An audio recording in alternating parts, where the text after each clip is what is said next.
Okay, my name's Tina McCaffrey, and I have decided, after giving it a lot of thought, to stand as the nominated candidate for the Scottish May elections on May the 6th, 2021.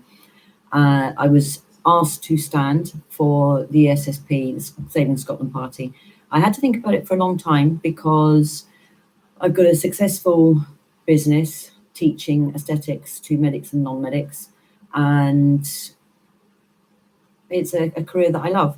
However, I also believe that the industry needs, aesthetics and beauty industry needs protecting and a voice in Parliament.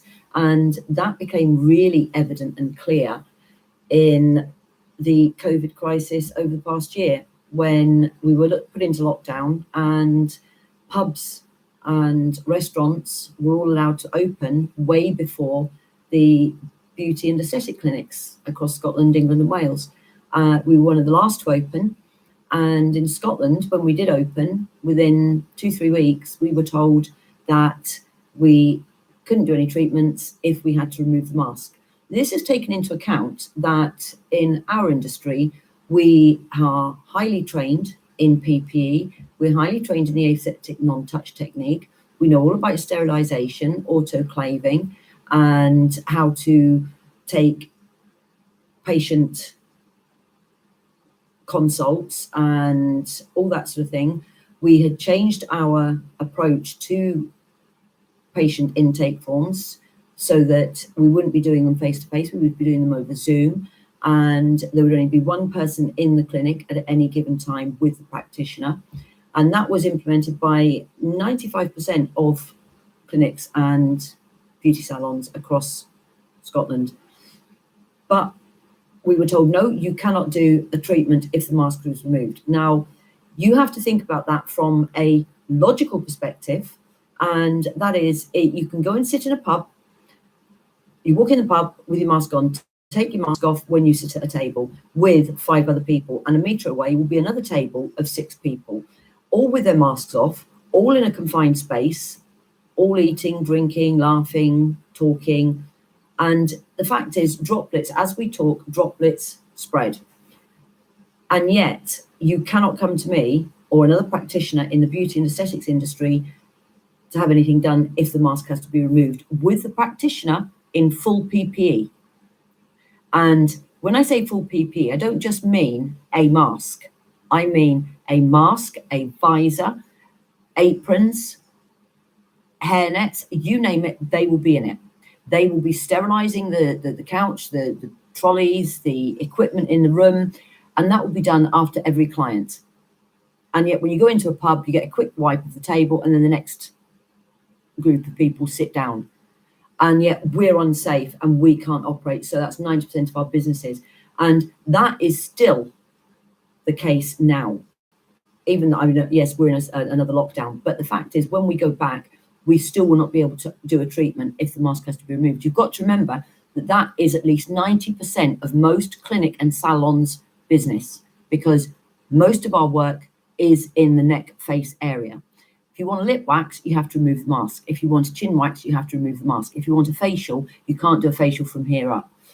And I, under Freedom of Information, asked the Scottish Government for scientific and medical proof that the mask was necessary and what evidence they had to show that they could implement such a rule that would affect our business. And it came back under Freedom of Information that they had no scientific or medical data to prove that fact. So in other words, they've shut down 90% of our business for no valid scientific or medical reason. Now add that to, as I've just said, that you can go and sit in a pub with 5 other people, in a pub packed with other people that you don't know, with no masks. The logic of that does not add up, does not make sense. And the government is getting bad advice. And it needs, the industry needs somebody to stand up for it, somebody to be their voice. And I'm going to be that voice. I'm going to stand in Parliament, and I'm going, or stand as an MSP, and get elected in May, and I will be the voice for beauty and aesthetics and hairdressing in Scotland. And I feel that that's very important. Plus, moving forward, the regulations are going to change with regard to aesthetics and who and what can be done. And that needs a voice from somebody who's in the industry and who has hands-on, first-hand practical experience. So that is one of the reasons why I'm standing, is because I believe my industry and the people in my industry are not being represented fairly or accurately, and they need that representation. Plus, most of the businesses in my industry, because of the no mask rule, have been severely restricted in what they can do. But even though they are severely restricted, they didn't come under any form of financial help, because although we've been severely restricted, we weren't classed as severely restricted. Unbelievable. So yes, I'm standing for the Saving Scotland Party, and I was going to stand as an independent, but you stand a better chance of getting elected in if you're with a party. And the Saving Scotland Party is a new party that's been formed recently. So, you know, its beliefs and its range of views and what it wants to achieve is different to your mainstream parties as it stands. So that's why I'm standing with a political party rather than going independent and trying to get in on my own.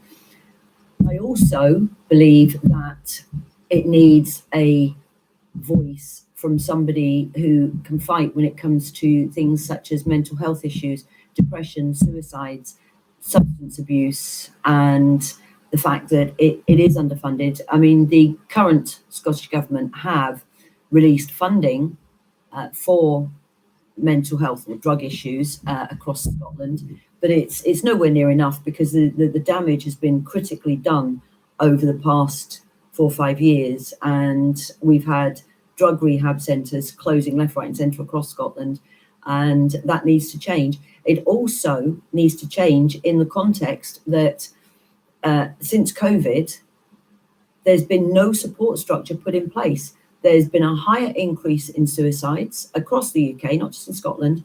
Depression has increased, substance abuse has increased, and none of this has been taken into account. Lockdown has affected people on many, many levels, and mental health is one of the biggest areas that it has affected by lockdown. And none of this is being taken into account and reflected with the support that's available out there. And that needs to change, because if you go by what the politicians and so-called scientists are saying at the moment, COVID is with us to stay. Even with a vaccine, you don't have immunity. You will still get it. You can still pass it on. Symptoms may not be so severe. It's probably going to have to be an annual injection, blah, blah, blah. So we're still going to have issues surrounding COVID. And, you know, nobody at the moment knows whether, you know, when we're going to come out of lockdown, hopefully March, April time. But nobody can say categorically that we're not going to get thrown back into another lockdown or a semi-lockdown over the coming year. And we need to ensure that the most vulnerable in our societies who do suffer from mental health issues are protected and given some form of support and a structure, a framework there that has been severely undermined over the past few years and basically been forgotten about through COVID. So that needs to change, and it needs people to be able to go in with a fresh view and a fresh outlook, you know, people from the ground. There's, you know, if you look at the past 4 years and who you voted in 4 years ago, I know the person I voted in my area, 2 of them, the 2 local MSPs for Ross Sutherland, my area, Cromarty and all that. I went out and I campaigned for them and put leaflets and flyers and all that sort of thing. And in that 4 years, she did nothing for me. Neither of them did. And when it came to lockdown and my industry and, you know, getting their voice and getting them to ask questions in the Scottish Parliament, I got no response, and it took me going on social media on Facebook saying to Mari Todd on a post where she was saying XYZ about what was happening. So, well, it's a shame you're not responding to my emails with regards to my industry that's been severely affected and is being restricted. And because I put that on her post, it got a response, and I finally got an email back. But again, nothing was done. And surprisingly, I mean, I was an SNP supporter for a few years because I do strongly believe in independence for Scotland. But I'm no longer an SNP supporter. I haven't been for about a year and a half, 2 years, because of various behaviour that goes on, and the fact that last year there was no support from my local MSPs that I'd fought to get in, gone out campaigning for, and they didn't even have the decency to do anything until I took it public on Facebook that they had done nothing, and then they responded. But do you know who did respond? And that was the Conservative MSP. And she didn't just respond to my email, she followed up with me without me chasing her. And I've not been a Tory, but I give her hats off to her and respect to her, because she was the only MSP in this area that actually responded to my requests without me chasing her, without me having to make it public that I'd asked for her help. And she followed it up.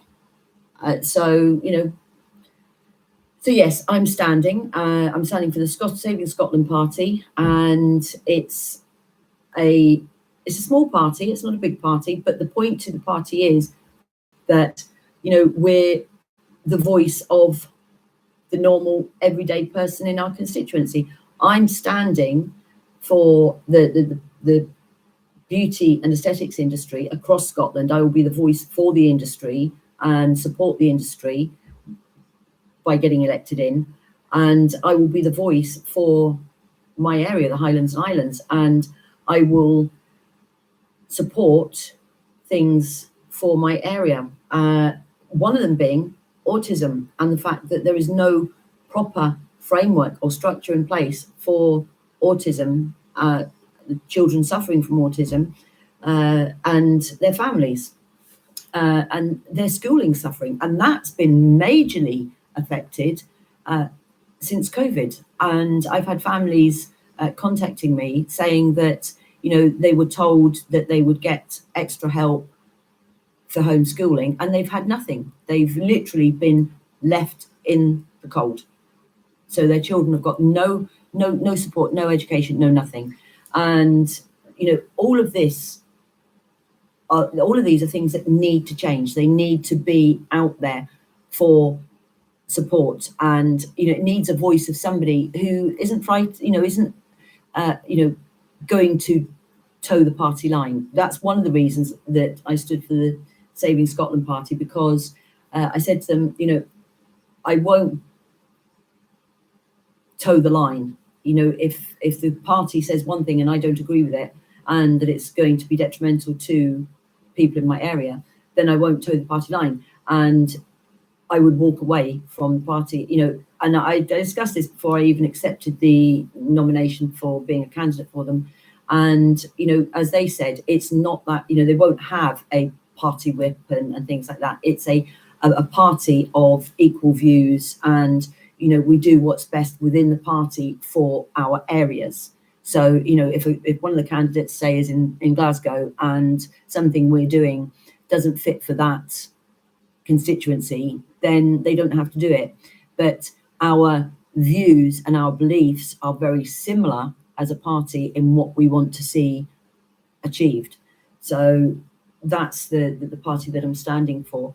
And putting it in bullet points, my aim is getting elected in, and then fighting for mental health issues, support structures, frameworks, and making sure that all areas, depression, organisations, and the NHS, all of these are given not just the financial ability, but the frameworks to actually cohesively pull together to support those people who are suffering. But it's not just the individuals that are suffering from depression, thinking of suicide, doing drugs or alcohol and things like that, or got gambling addictions, but it's also the families. You know, when somebody is depressed and suicidal and things like that, a lot of the time families don't understand how to help that person. They don't understand how or why the person feels the way they do. So you get the standard, oh, pull yourself together, it'll be fine, you know, all that sort of thing. And that sort of thing doesn't help. But if you haven't got a support structure there for the families and friends that are being as affected by depression, you know, they've got somebody in the family who's depressed, it affects the family, it affects the children. And a support structure and framework needs to be there for them as well, to give them the tools to be able to help their loved one in what they're doing.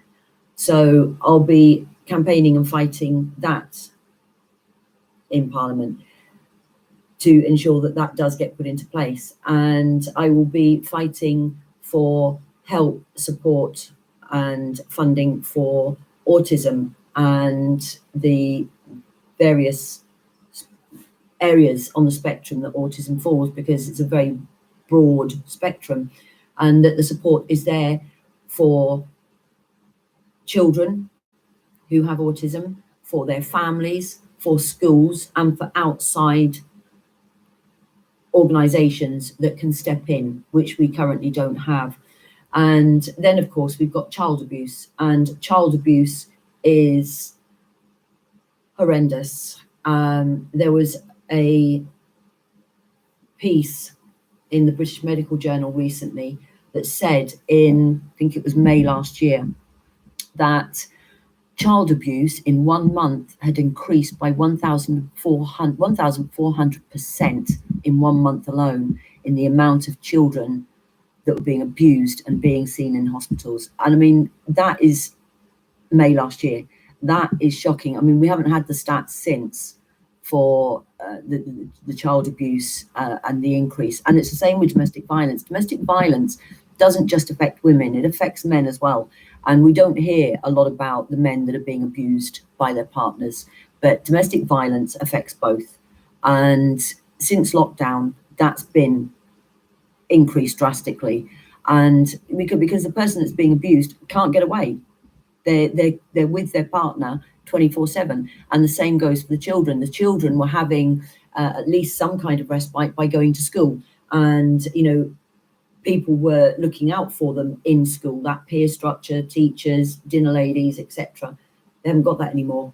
So you know, and again, that's down to being put into lockdowns, having restrictions put on us, but nobody actually looking behind the scenes and going, hold on, if we're going to have lockdowns, we're going to do this, we're going to do that. We need to look at the severe impact that that's going to have moving forward on families, on depression, on suicide rates, on child abuse, on domestic violence. And all of this are things that need to be tackled. And I will tackle them. I will stand and be the voice for those people. And I'll certainly be the voice for those in my area. Okay, that's all I came on to say. And I will be releasing more and more videos, but they will become more compact. So I will discuss in each video one issue and take it forward. And that's how a lot of the videos will go from now on. They'll be very politically based on what I want to achieve and what I want to do for the beauty and aesthetics industry, what I want to do for my area, the Highlands and Islands, as a regional MSP. When I get elected in, see the positivity there, when I get elected in. Now, it's you'll notice on my YouTube channel that I've put up that Tina is like Marmite. You either love her or hate her. And the reason I've adopted that is because my best mate always says, you know, you either love Tina or you hate her. It's one of the two. It's just like Marmite. And that's because I'm basically blunt and straight to the point. I don't see the point. You know, it's quite simple. If it needs doing, I'll get it done. And if you don't like me, but you need help, I'll still get it done for you. If I don't like you, I don't make any bones about it. If I don't like somebody, I just don't bother. But if that person needs help, if that person needs something done, I will get it done for them, regardless. And it's a fact. When you look at what I have done over the few years, whether you like me or not, I have got things done for the community. And that's the type of person that we need in government. We need, or in Parliament, we need people who don't care whether they're liked or not. But when it comes to defending and protecting and ensuring that people have what they need, that's the type of person you need. So, and that's who I am. Me or you hate me, one way or another, I'll get it done. I intend to I'm going to do my damnedest to get in May, and when I do, I will fight for the Highlands and Islands, for what they need and what people need, and I will damn well make sure that the beauty and aesthetics industry gets heard and gets heard properly.